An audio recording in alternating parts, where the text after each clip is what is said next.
ګرانو خویندو السلام علیکم. زه ستاسو کوربه رابعه خبرې کومه. مونږ چې د زنانو د صحت بابت خبره کوو نو وخت سره عمر سره څه داسې بیماریانې وي چې مونږ ټولو ته کیږي. دا یو بیماری نه ده بلکې یو قدرتي سلسله ده کم چې دا 45 او 50 کالو عمر ترمنځ د زنانو کې کیږي.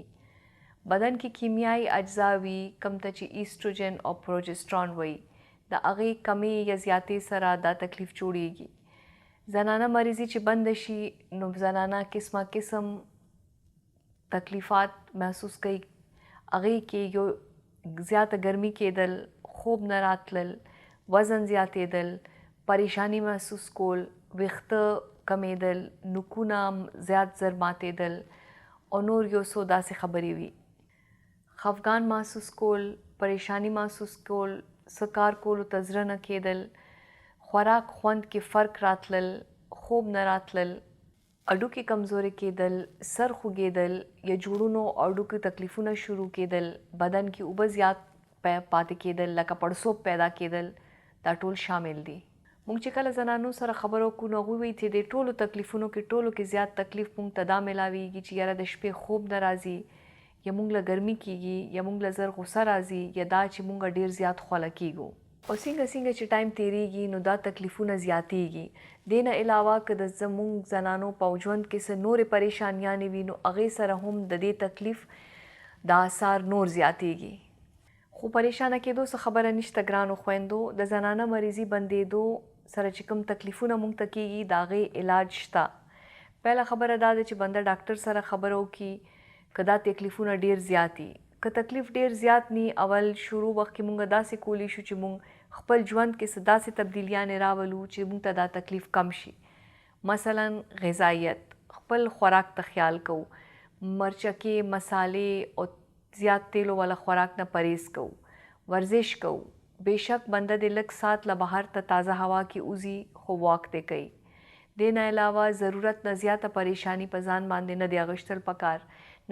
نفسیاتي فشار سره هم دا تکلیف زیاتیږي او که موږ خپل ژوند کې دا غیر ضروري سوچونه او فکرونه کم کړو نو زموږ صحت ته به پې فایده میلاو شي. دې وخت کې دا ضروري ده چې موږ د خپل وزن ته هم خیال وکړو. که زموږ وزن زیات وي موږ د وزن کم کړو او کم وزن دې برقرار ساتو. زنانو دپاره ضروري ده چې هغوی سستې جامې اچوي چې هوا په بدن باندې لګي او دا چې که مثلا یخني وي نو داسې جامې واچو چې موږ اسانۍ سره یا سویټر یا جیکټ کوزولی شو او موږ ته د زیاتې ګرمۍ نه یا د زیاتې خولې نه تکلیف نه جوړیږي. کاونسلینګ لتلل یا خپلو کې زنانه په دې خبرې باندې خبره کول چې چاته څه تکلیف دی هم فایده مند وي. او دې نه علاوه موږ داسې ورزش هم کولی شو کوم سره چې زموږ دماغ او جسم ته آرام میلاو شي. مثلا یوګا. کم وخت کې چې زنانه مریضي بند شي او زنانو ته د صحت تکلیفونه ډاکټران هم هغوی سره مرسته کولی شي. دې وخت کې ډاکټران علاج کې هارمون ریپلیسمنټ تھراپي ورکولی شي.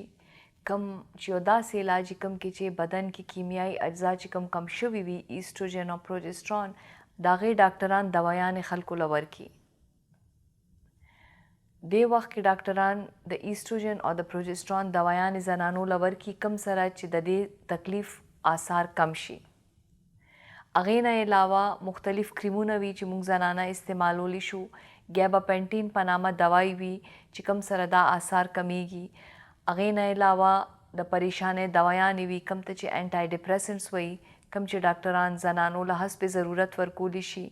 او دې سره سره ډاکټران هغه دوايانې ورکوي کوم سره چې د زنانو اډوکي مضبوطیږي چې خدای مکه اډوکي یې مات نشي. په دې وخت کې زنانو ته نور مرضونه هم کیدی شي. مثلا د زړه تکلیف، د شکر تکلیف، د تشو متیازو سوزاک یا ګزک، وزن زیاتېدل یا د اډوکو کمزوري. خو دا ده چې ضروري نه ده چې په دې وخت کې هره یو خبره د منفي. د عمر پورې د زنانو بچي لوی شوي وي هغوی باندې د کور کار او د ماشومانې ذمهواریانې کم شوي وي نو ځکه هغوی نور هم کارونه کولی شي، بهر ته زیات تللی شي، کور نه بهر نوکري کولی شي، یا بیا دا ده چې خپل کور کې په آرام ټایم تیرولی شي. نو دا نه ده چې دې وخت کې هر څه منفي وي. ښې خبرې هم وي او موږ له پکار دی چې موږ هغه ښو خبرو باندې نظر وساتو او د دې نورو تکلیفونو دپاره حسب ضرورت علاج وکړو.